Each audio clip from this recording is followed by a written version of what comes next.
तो नमस्कार दोस्तों, गुड इवनिंग। आप सभी लोग कैसे हैं? आई होप दोस्तों आप सभी लोग मस्त होंगे। तो दोस्तों आज हम लोग पैरामेडिकल के लिए जीके का, ठीक है, जीके का 2019 का क्वेश्चंस करने वाले हैं। आप सभी लोग तैयार हैं ना 2019 का करने के लिए? किनको किनको याद है आज पता लग जाएगा कौन कितना पानी में है ना, कितना भैंस पानी में है आज पता लग जाएगा किनको 2019 का क्वेश्चन याद है। और जिनको नहीं याद है उनको तो याद करवा दूंगा, आज याद करवा दूंगा। आप सभी को बता दूं डेली हमारा क्लासेस 8 बजे से यूट्यूब पे चलता है और एक और क्लास मैथमेटिक्स का यदि ज्वाइन करना चाहते हो तो शाम में 7 बजे से चलता है। तो जल्दी से जाइए, क्लासेस तो खत्म हो गई है, लेकिन अगर आप डेली चाहते हैं तो आप हमारे इस चैनल को सब्सक्राइब कर लो और साथ ही बेल आइकन को ऑल करना नहीं भूलना। और टेलीग्राम पे ज्वाइन कर सकते हैं, डिस्क्रिप्शन में लिंक मिल जाएगा, नहीं तो टेलीग्राम पे आप सर्च कर सकते हैं टोटल लर्निंग और ज्वाइन हो जाइए दोस्तों। वहाँ पे प्रत्येक क्लास का PDF आपको मेंशन किया जाता है और साथ में एक्स्ट्रा स्टडी मटेरियल भी दिया जाता है। तो चलिए आप सभी लोग तैयार हैं? आप सभी लोग तैयार हैं? तो देखिए क्वेश्चन नंबर 1 आपके स्क्रीन पे आ रहा है। देखिए दोस्तों क्वेश्चन नंबर 1 कहता है यहाँ पे सिस्मिक तरंगों का संबंध किससे है? जो सिस्मिक तरंगे होती है वो उसका संबंध किससे होता है? ऑप्शन नंबर ए है समुद्र से, ऑप्शन नंबर बी है अवरक्त क्षेत्रों से, ऑप्शन नंबर सी है परावैगनी क्षेत्र से, ऑप्शन नंबर डी भूकंप से। तो कौन सा यहाँ पे राइट आंसर होगा?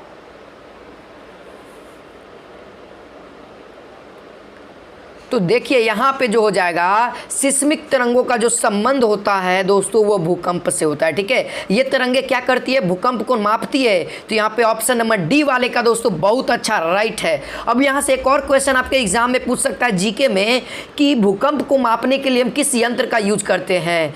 भूकंप को मापने के लिए यंत्र बताइए, जल्दी से बताइए।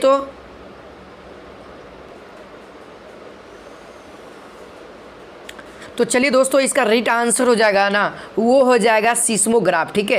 क्या हो जाएगा? सीस्मोग्राफ। आप लोग जानते भी होंगे दोस्तों, बहुत अच्छा, जो लोग सीस्मोग्राफ बता रहे थे उनका राइट है। इसका पैमाना जो होता है ना वो होता है रिक्टर पैमाना, ठीक है। कहीं कहीं आप लोग रिक्टर पैमाना के नाम से भी देखे होंगे, ठीक है। तो याद रखना दोनों होता है, रिक्टर पैमाना से भी मापा जाता है और साथ ही दोस्तों सीस्मोग्राफ यंत्र का नाम है। तो चलिए यहाँ पे देखिए क्वेश्चन नंबर 2 कहता है आकाश गंगा, ठीक है। आकाश गंगा हमारे क्या है? गैलेक्सी का नाम है, ठीक है। याद रखना आपसे, गैलेक्सी का नाम क्या है? आकाश गंगा।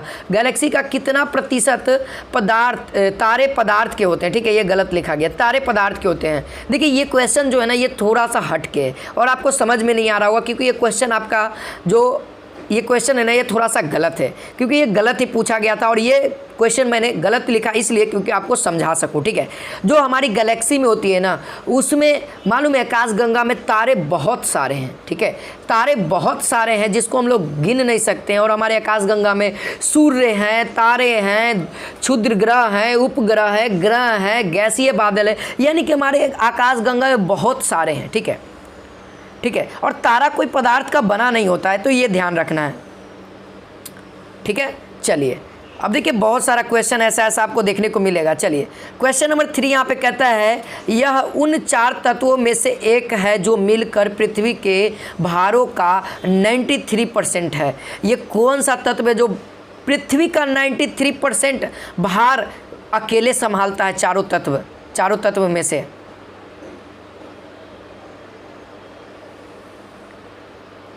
तो देखिए इसका राइट आंसर हो जाएगा ना, देखिए ये राइट आंसर, देखिए क्वेश्चन थोड़ा सा अलग तरीके से पूछा है, ठीक है। इसका क्वेश्चन का पूछना चाहिए था कि पृथ्वी पर ऊपरी सतह में सबसे ज़्यादा मात्रा में कौन सा तत्व पाया जाता है ना। ये क्वेश्चन गलत पूछा गया। मैं इसका सही बता रहा हूँ कि यह उन 4 तत्वों में से एक है जो पृथ्वी के ऊपरी भाग में सबसे अधिक मात्रा में पाया जाता है। तो इसका राइट आंसर क्या हो जाता है? एल्युमिनियम हो जाता है, ठीक है। सबसे अधिक मात्रा में क्या? ऊपरी भाग में। तो याद रखना है ऊपरी भाग में पाया जाने वाला सबसे अधिक तत्व कौन सा है? धातु, ठीक है, एल्युमिनियम। यदि तत्व का है तो तत्व हमारा कौन सा हो जाएगा? ऑक्सीजन, ठीक है। कौन सा हो जाएगा? ऑक्सीजन दोस्तों सबसे अधिक मात्रा में पाया जाता है पृथ्वी पर। चलिए आगे बढ़ते हैं। तो क्वेश्चन नंबर 4 कहता है कांस्य युग इस काल में था। दोस्तों कांस्य युग किस काल में था? जल्दी से फटाफट आंसर बताओ। ऑप्शन नंबर 1100 से 800 ईसा पूर्व, ऑप्शन नंबर बी 3000 से 1100 ईसा पूर्व, ऑप्शन नंबर सी 500 से 400 ईसा पूर्व, ऑप्शन नंबर डी है 400 से 330 ईसा पूर्व, यानी कि BC जिसका नाम से हम लोग जानते हैं।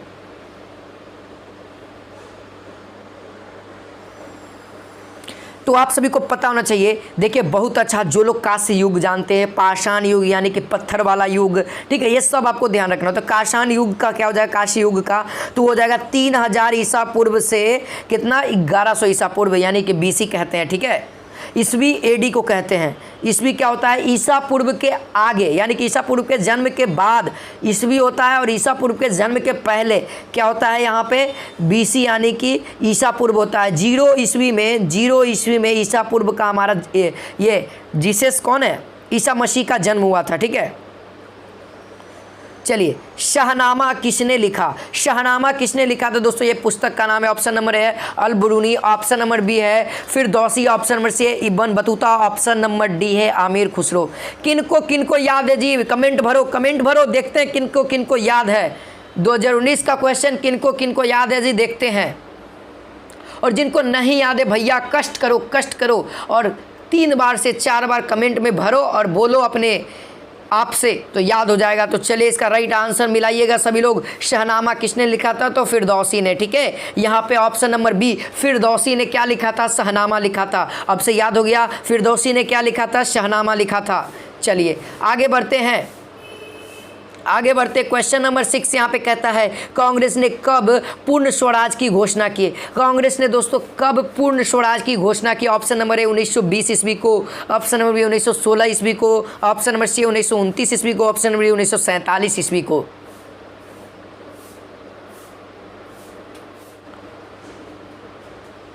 तो चलिए इसका आंसर भी मिला लेते हैं। देखिए जो लोग आंसर कर रहे हैं वो भी ध्यान दीजिएगा यहाँ पे। चलिए इसका मिलाइए, और जिनको नहीं पता है भैया वो लोग ध्यान से याद करते चलिए, 1 से 2 बार बोलिए। चलिए कांग्रेस ने कब पूर्ण स्वराज की घोषणा की, तो वो किए थे दोस्तों ऑप्शन नंबर सी 1929 ईस्वी में, ठीक है। 1929 ईस्वी में कहने का मतलब 31 दिसंबर 1929 ईस्वी में किया था पूर्ण स्वराज का। किस अधिवेशन में याद है किन्हीं को, किस अधिवेशन में ये पूर्ण स्वराज का घोषणा हुआ था। मैंने पढ़ाया है जीके, तो मुझे याद है कि आप सभी को याद होगा। किस अधिवेशन में पूर्ण स्वराज की घोषणा की गई थी। हाँ जी बहुत अच्छा, लाहौर। कब अधिवेशन में दोस्तों, तो लाहौर के अधिवेशन में क्या हुआ था, ये पूर्ण स्वराज की घोषणा की गई थी, ठीक है। तो याद रखिए। तो चलिए क्वेश्चन नंबर 7 यहाँ पे कहता है भारत के उच्चतम न्यायालय ने कब से कार्य को आरंभ किया। यानी कि जो पटना का बोल रहा हूँ, भारत का जो हाई कोर्ट है वो अपना कार्य कब से आरंभ किया था। ऑप्शन नंबर ए 1950 को, ऑप्शन नंबर 1948 को, ऑप्शन नंबर सी 1952 को, ऑप्शन नंबर डी है 1962 को। हाँ दोस्तों कब किया था, जल्दी से कमेंट में बताइए, देखते हैं किनको याद है जी। ताबड़तोड़ बैटिंग करना है दोस्तों, एक भी प्रीवियस ईयर क्वेश्चन भूलना नहीं है ना। तो चलिए आपको लगातार हमारे इस चैनल पे प्रीवियस ईयर क्वेश्चंस का वीडियो मिल ही रहा है, साथ में डेली मैथ का क्लासेस मिल ही रहा है। तो आप सभी लोग लाइक और शेयर नहीं करते तो लाइक और शेयर करो यार, कमजोरी मत करो, ठीक है, कंजूसी भी मत करो। चलो यहाँ पे option number A is the right answer. जो लोग 1950 ईस्वी को बता रहे हैं ना उनका राइट है। हमारा देश कब गणतंत्र हुआ था, तो हमारा देश 26 जनवरी 1950 को गणतंत्र हुआ था, जिसका 26 जनवरी को हम लोग गणतंत्र दिवस के रूप में मनाते भी हैं। तो इसके 2 दिन के बाद दोस्तों हमारा क्या हुआ था, यहाँ पे उच्च न्यायालय का कार्य भी आरंभ हो गया था, यानी कि कहने का मतलब 28 जनवरी से, है ना। चलिए अब यहाँ पे क्वेश्चन नंबर 8 कहता है थर्मस का आविष्कार किसने किया। बताइए थर्मस का आविष्कार किसने किया था। ऑप्शन नंबर ए मार्कोनी ने, ऑप्शन नंबर बी है लैंगमूर ने, ऑप्शन नंबर सी ईस्टमैन ने, ऑप्शन नंबर डी है दीवार ने। थर्मस जो हम लोग पीते हैं पानी, थर्मस में पानी को गर्म रखा जाता है। आजकल तो मिल्टन का जो है ना, मिल्टन का ये बहुत चल रहा है, मिल्टन का, है ना। मिल्टन में बहुत ज़्यादा 24 घंटा तक वो रखता है पानी को गर्म या ठंडा, बाहरी वातावरण से उसका अति होता है। चलिए यहाँ पे जो राइट आंसर हो जाएगा दीवार। जो थर्मस का आविष्कार किसने किया था, तो उनका नाम था दीवार। और मार्कोनी ने किस चीज़ का खोज किया था, जल्दी से बता दीजिए। तो मार्कोनी ने, क्वेश्चन पूछ देगा आपके एग्जाम में तो क्या बताइएगा, मुंह नहीं बनाइएगा, आंसर बताइएगा, है ना। तो मुंह नहीं बनाना है, आंसर बताना है। तो इसका आंसर क्या हो जाएगा, रेडियो, है ना भैया। मार्कोनी ने रेडियो। टीवी का आविष्कार किसने किया था, जेल्ड वेयर ने, है ना। चलिए अच्छा किन्हीं को पता है मोबाइल का हिंदी नाम क्या है। आपके लिए एक रहा, मोबाइल हम लोग यूज कर रहे हैं, मोबाइल का हिंदी नाम क्या, बहुत सारे स्टूडेंट के दिमाग में आ रहा होगा दूरभाष, तो वो टेलीफोन का हिंदी होता है, ठीक है। मोबाइल का हिंदी क्या होता है ये बताना है, कमेंट में बताना है लास्ट में। चलिए क्वेश्चन नंबर 9 कहता है जोड़ों के आंतरिक भागों के निरीक्षण के लिए प्रयोग किया जाता है। जो जोड़ों का दर्द होता है ना, घुटनों, जहाँ पे जोड़ है, ज्वाइंट है, उस दर्द को हम लोग निरीक्षण करने के लिए हम लोग किस यंत्र का प्रयोग करते हैं? एल्गोमीटर का, या ऑर्थोस्कोप का, या ऑक्सोमीटर का, या कोलोरोस्कोप का? कोलोस्कोप का, किसका?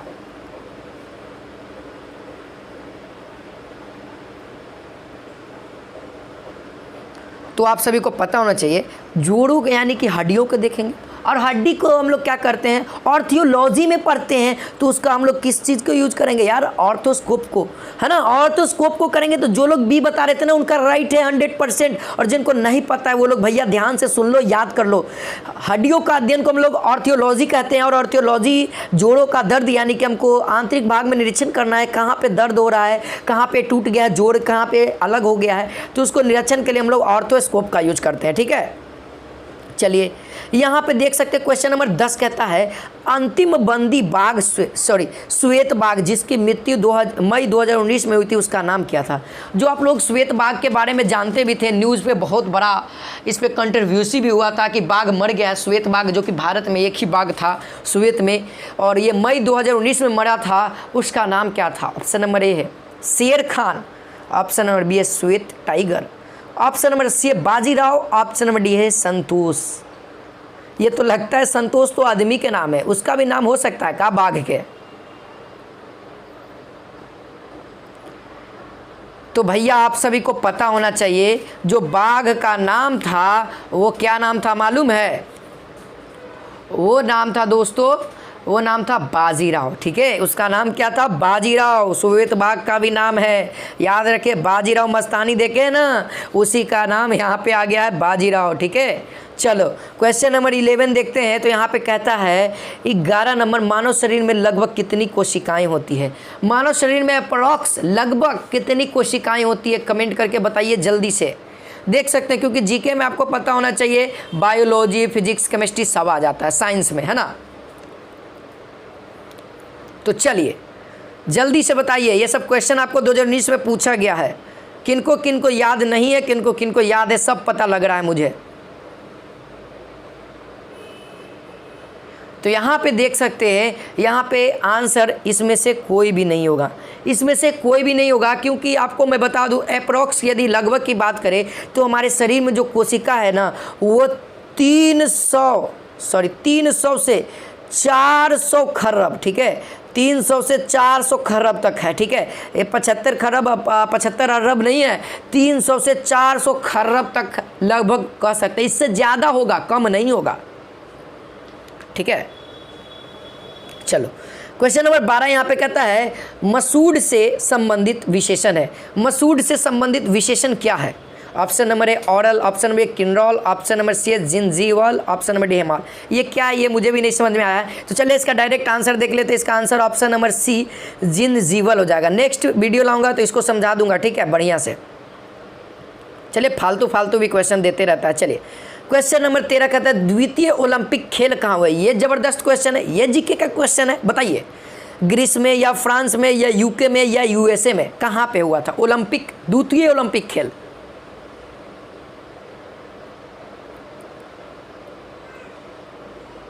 तो आप सभी को पता होना चाहिए वो कहाँ हुआ था, तो वो तो फ्रांस के पेरिस में, ठीक है। कहाँ पे? फ्रांस के पेरिस में हुआ था। तो याद रखिएगा आपसे option number B is the right answer. जो लोग बी बता रहे भैया उनका राइट है ना।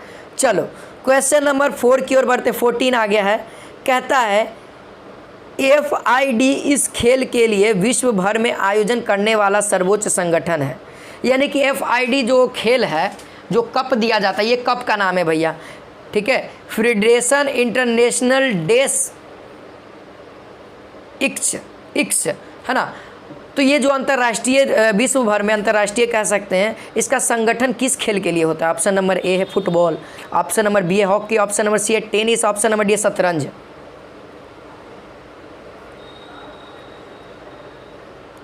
FID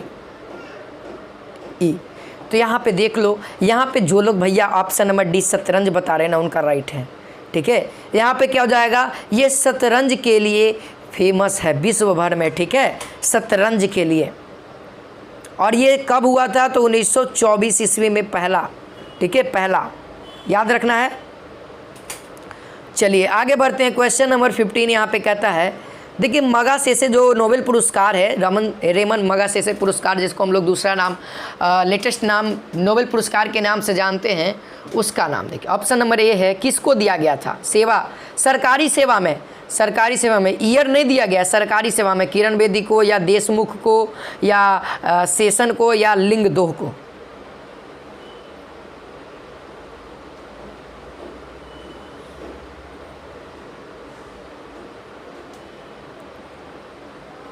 तो यहाँ पे देख लीजिए आंसर, जो लोग ऑप्शन नंबर बी देशमुख को बता रहे हैं ना, उनका राइट है। बहुत अच्छा याद है जी आप सभी को, हाँ जी, कि इनका पूरा नाम क्या हो जाता है, तो इनका पूरा नाम होता है चिंतामणि, ठीक है, चिंतामणि देशमुख यहाँ पे राइट आंसर हो जाएगा, ठीक है। इनको सरकारी सेवा के क्षेत्र में नोबेल पुरस्कार दिया गया था।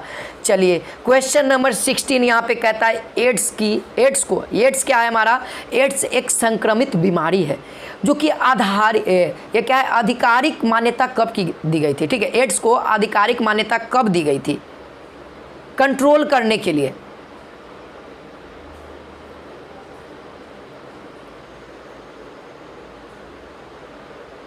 तो आप सभी को बता दूं, इसका राइट आंसर 1981 ईस्वी में, ठीक है, 1981 ईस्वी में इसको आधिकारिक मान्यता दी गई थी, किसके लिए, कंट्रोल करने के लिए, ठीक है, क्योंकि बहुत ज़्यादा संक्रमित बीमारी है। अगर जो भी एड्स से ग्रसित व्यक्ति है, तो यदि उसके संपर्क में यदि आप आते हैं, तो ये आपके जैसा, लेकिन कोरोना वायरस के जैसा ये संपर्क में नहीं, उसके साथ रहते हैं, खाते हैं, यानी कि उसके साथ समय गुजारते हैं, तो आपको भी एड्स हो सकता है, या उसके खून से या आपके खून में ट्रांसफ़र होता है तो भी आपको एड्स हो सकता है, या आप उसके जिस व्यक्ति के साथ एड्स होया हुआ है, आप उसके साथ यौन संबंध का बनाते हैं, तो आपको भी एड्स हो सकता है 100%।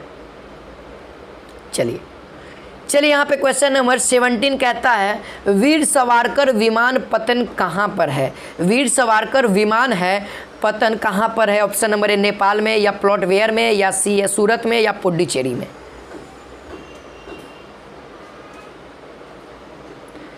तो ये जो विमान है ना, ये जो विमान है, इसका राइट आंसर जो हो जाएगा वो हो जाएगा प्लॉट वेयर में, ठीक है, प्लॉट वेयर, ठीक है, याद है ना प्लॉट वेयर। ये क्या है जी, ये क्या है, ये केंद्र शासित प्रदेश है, ठीक है।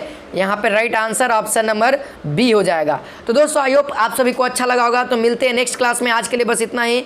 तो जय हिंद, जय भारत।